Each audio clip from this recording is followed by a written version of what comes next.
Hej, velkommen. Til Line og Oliver i dag. Vi vil gerne vise jer, hvordan man opretter sådan en Google Docs dokument. Ja. Ja. Vi starter i Google, og så går vi ind. Vi går, ja. Selvfølgelig skal du først have en Gmail. Ja, det skal man bare. Der er der ikke noget at tale om. Og så går vi herind. Og vi er så allerede oprettet. Ja. Fordi vi har en i forvejen. Det er faktisk ellers så.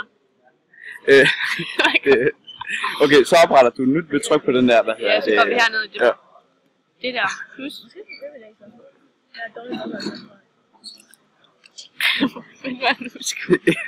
Det er sgu da det, man kan sgu ikke tænke, når man bliver optaget. Okay, så går du herned, så trykker du her, så opretter et nyt dokument. Så opretter et nyt dokument. Ja. Og hvis vi så vil dele med andre, så er det heroppe. Tilføje nogle personer til det her så dokument. Vi skal have vores venner med her. Ja, alle vores venner.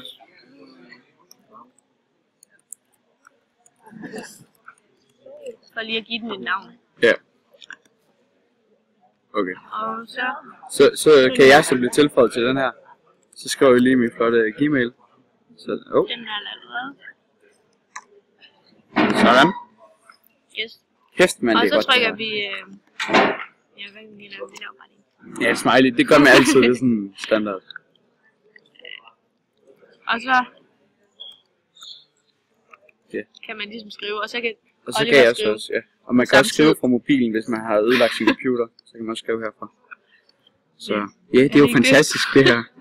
Ja, skal vi bare...